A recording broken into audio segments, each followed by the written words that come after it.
êtes sur la chaîne Mes Partis Pris et aujourd'hui, on fait un aperçu d'un jeu qui est sur une campagne présentement Kickstarter, le jeu 10 Minute Heist The Wizard's Tower. Alors, vous regarderez en haut à droite, il y a un lien qui vous redirigera automatiquement sur la campagne. Il reste quelques jours présentement et c'est déjà une campagne qui est réussie. Donc, ça augure bien pour les gens. Dans 10 Minute Heist, The Wizard's Tower, c'est un jeu de l'auteur Nick Cibicki qui nous a entre autres donné l'excellent jeu The King's Forge. Et c'est de la maison d'édition Daily Magic Games, qui eux, avec ce jeu-là, en sont à leur 6e jeu sur Kickstarter. Et puis, ils sont spécialisés dans les jeux qui sont casual, donc pour les joueurs occasionnels, accessibles à tous, qui s'expliquent facilement et qui se jouent très facilement aussi. Alors, ils nous ont donné entre autres plusieurs petits jeux de cartes, dont The Quest of Valeria, qui est très bien coté. Donc, dans 10 Minute Heist, ce jeu-là ne fait pas exception à la règle. C'est effectivement un petit jeu de cartes qui se joue, ça le dit, en 10 minutes pour 2 à 5 joueurs. Ici, c'est marqué 14 ans et plus, mais c'est pas ça du tout. Moi, je dirais plutôt 7 à 8 ans et plus parce qu'effectivement, il est facile à apprendre. Dans 10 Minute Heist The Wizard's Tower, les joueurs vont camper différents voleurs d'une comté. Et quoi de mieux qu'un défi pour les voleurs d'aller voler les différents artefacts de la tour du magicien. Alors le but du jeu, c'est effectivement de se sortir vainqueur, d'être le meilleur voleur. Et à tour de rôle, les joueurs vont rentrer dans les différentes pièces du château du magicien pour y voler des artefacts, des fossiles, des bijoux, des peintures. Et tout ça pour leur donner des points à la fin de la partie. Les cartes, les trésors qui ont été choisis, dans le fond, le but du jeu, la mécanique, c'est une mécanique de collection de cartes. Alors, il faut aller voler des trésors de même type ou de même valeur. Mais il faudra faire attention parce qu'il y a des trésors aussi qui sont maudits, alors qui enlèveront des points à la fin de la partie. Premier joueur qui réussit à franchir toute la tour et se sauver va aussi gagner des points. Alors ici, on a un aspect course, mais on a aussi l'aspect d'aller chercher, faire des sets de cartes, donc faire une collection de cartes pour s'assurer d'avoir aussi le plus de points possible. Alors si un petit jeu, un filler dans le fond, vous intéresse, un jeu familial, facile à apprendre, vous intéresse, suivez-moi, on regarde ce qu'il y a dans la boîte, je vous montre sommairement comment on joue une partie et on revient à la fin avec mon appréciation finale du projet 10 Minute Heist The Wizard's Tower. Alors voici le matériel présent dans le jeu 10 Minute Heist. À noter que le matériel, ce n'est pas les composantes finales du jeu, donc c'est présentement du matériel de prototype. Donc ce qui va être sujet à changer quand le jeu sera produit et vendu en magasin par la suite.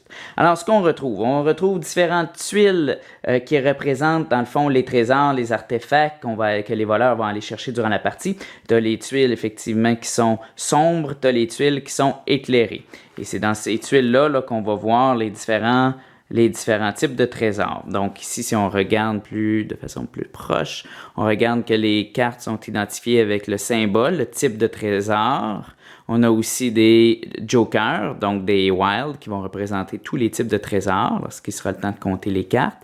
Puis tu as aussi la valeur de la carte. Donc ce que je disais tantôt, c'est que ça pouvait être important d'aller chercher des cartes soit qui ont la même valeur ou soit qui ont le même type de trésor à la fin de la partie. Nous avons aussi, entre autres, des petits personnages et nous avons les cartes pointage. Donc, à la fin de la partie, les cartes pointage, c'est là qu'on va voir celui qui, exemple ici, qui a le plus de 5 dans ses cartes va remporter 2 points. Celui qui a le plus de type de trésor fossile remportera 4 points, et ainsi de suite. Donc, ce sont les tuiles de pointage. Alors, allons voir, par magie, je vais claquer des doigts et le setup va tout être fait. Et allons voir comment on joue une partie. Et voilà, par magie, le setup est fait.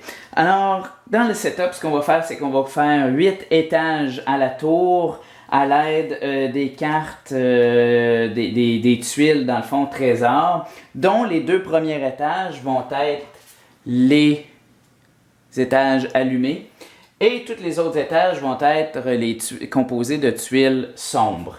Le dernier étage, comme vous pouvez voir, le 8e étage dans le bas, est constitué de tuiles sombres mais face cachée, donc on ne sait pas ce qui se retrouve sous ces tuiles.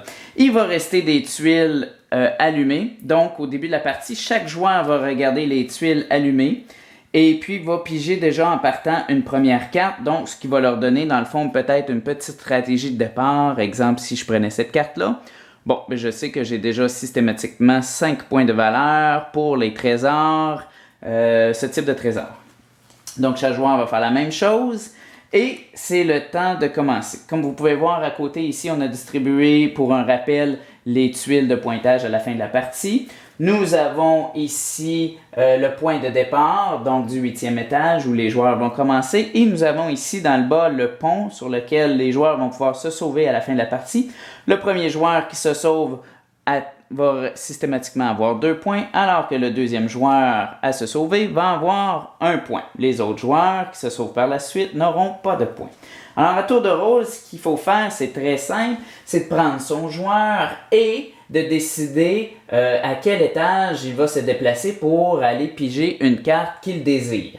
Ce qui est important dans la règle, c'est qu'on peut descendre d'un étage pour aller choisir des trésors, mais on ne pourra jamais remonter d'étage. Alors, il faut faire attention à ce moment-là, que si on saute 2-3 étages, qui est permis, bien, on ne pourra pas y revenir par la suite pour aller chercher un trésor qu'on aurait manqué.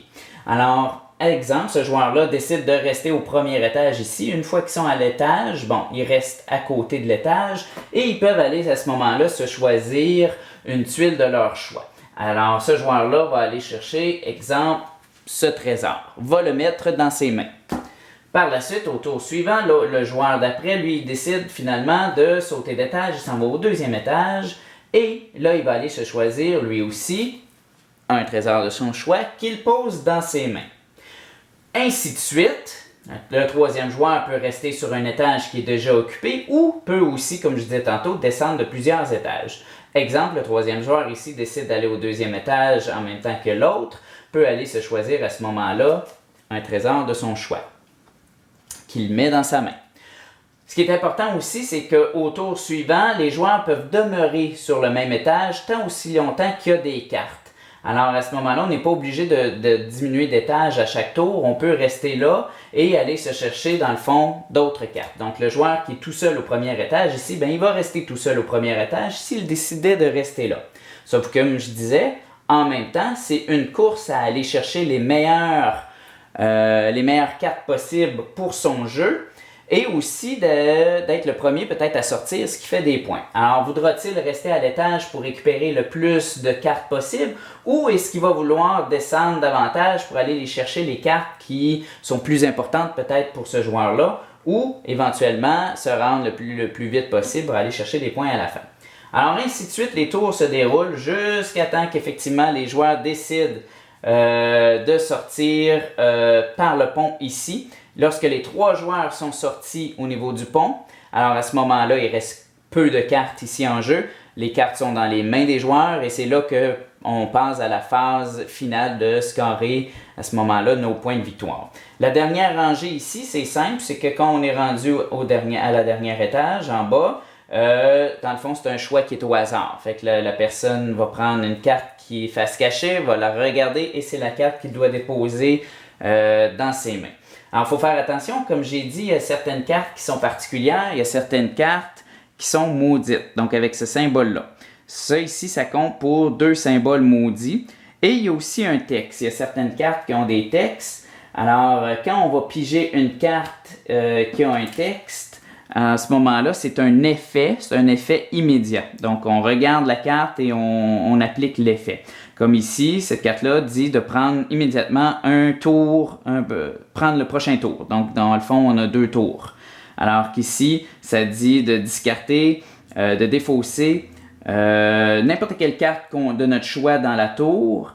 Et après ça, on prend cette carte-là et on la donne à le joueur de notre choix. Donc, on donne 2 symboles maudits au joueur de notre choix. Donc, il y a cette stratégie-là aussi qu'il faut faire attention durant la partie. Les cartes maudites sont souvent très intéressantes, c'est-à-dire qu'ils ont une grande valeur de points, sauf que, bon, il y a souvent des symboles maudits associés. Alors, rendu à la fin, on va regarder toutes les cartes qu'on a dans les mains et on va scorer les tuiles de pointage. On va y aller une par une. Exemple ici, si on prendrait cette tuile-là, on dit, bon, quel est le joueur qui a le plus de cartes de valeur 3 dans son jeu? Alors, on regarde le joueur qui a le plus de valeur 3 dans son jeu. Et si, admettons, moi, j'en ai ici, si on regarde mon jeu, j'en aurais 3. 1, 2, 3. Et si je suis celui qui en a le plus, alors je me fais 4 points. On fait ça pour toutes les cartes. Donc, qui a le plus de cartes qui a de valeur 4? 3 points. Et ainsi de suite. Valeur 5, 2 points. Maintenant, quand on arrive aux cartes avec les types de trésors, ben, on va faire la même chose. Qui a le plus de cartes de ce type de trésor, mais on va additionner les points des cartes. C'est-à-dire, ici, j'ai juste une carte de ce type de trésor-là dans mon jeu. Par contre, c'est une carte qui vaut 5. Alors, j'additionne le 5. Admettons que si j'avais une autre carte comme ça dans mon jeu, alors j'additionnerais, toujours pour scorer cette tuile-là, j'additionnerais et ma valeur totale pour les livres serait de 10. Alors, on compare la valeur de chaque main et celui qui a le plus haut de valeur gagne la carte ici qui est de 6 points. Alors, les points vont se diviser comme ça. Celle-là est spéciale, dans le fond, c'est lui qui a le plus, dans le fond, de points maudits. Donc, on regardait tantôt là, les cartes de ce type-là. Donc, on additionne les symboles trésors maudits qu'on a dans notre jeu. Celui qui en a le plus, malheureusement, va se faire moins 3 points. On additionne toutes nos cartes à la fin, les cartes que nous avons gagnées. On vérifie si on additionne si on était le premier sorti ou le deuxième sorti qui donne des points de plus. Et celui qui a le plus de points est couronné vainqueur de 10 Minutes Heist, The Wizard's Tower. Allons maintenant à mon appréciation finale. Alors, bienvenue à mon appréciation finale du projet 10 Minute Heist, The Wizard's Tower de Daily Magic Games. Alors, comme vous avez pu voir, c'est un filler par excellence, c'est-à-dire qu'il s'explique très rapidement, en 2 minutes, il se joue très rapidement, en 10 minutes, et il est vraiment pas compliqué à comprendre. Puis, du fait qu'il n'est pas compliqué à comprendre, ben, il devient accessible pour tous, donc pour de jeunes joueurs. D'ailleurs, moi, ma fille l'aime beaucoup. Justement parce qu'elle a 8 ans, puis il n'est pas complexe, puis en même temps, ça lui fait pratiquer les calculs, calculer les différents points. Ça lui fait pratiquer au niveau de la lecture, parce qu'il y a des effets spéciaux sur les cartes, mais c'est jamais si complexe que ça. Alors, pour ça, c'est très intéressant de sortir ce jeu-là en famille. Malgré le fait qu'il soit facile, par contre, il y a quand même des choix stratégiques qui sont intéressants. Le fait que ce soit une course, le fait aussi qu'il faut aller ramasser des types de trésors du même type et de la même valeur. Alors, il y a toute cette gestion stratégique-là à faire, comme j'ai expliqué tantôt. Est-ce que je reste sur le même étage, ramasser le plus de cartes possible, ou en même temps, les joueurs qui progressent, les autres joueurs, peuvent peut-être aller ramasser des cartes que je désire. Alors, je suis peut-être mieux à ce moment-là d'accélérer le rythme, de descendre à un étage inférieur.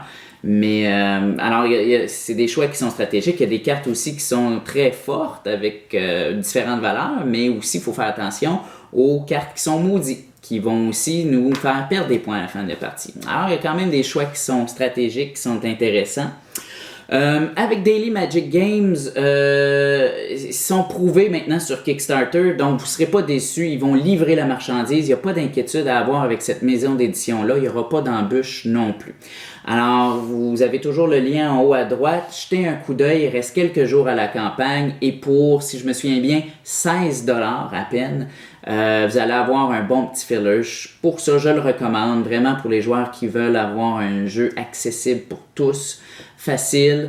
Je le recommande. Par contre, peut-être pas pour les joueurs, les gamers là, qui veulent avoir un petit filler entre deux grosses parties. Là, mais entre les gamers là, ensemble, c'est peut-être pas le jeu à sortir, mais en famille, avec des enfants, c'est un thumbs up pour moi, je le recommande. 10 Minute Heist, The Wizard's Tower, The Daily Magic Games. En attendant une prochaine vidéo, bien, je vous dis, amusez-vous et faites une partie.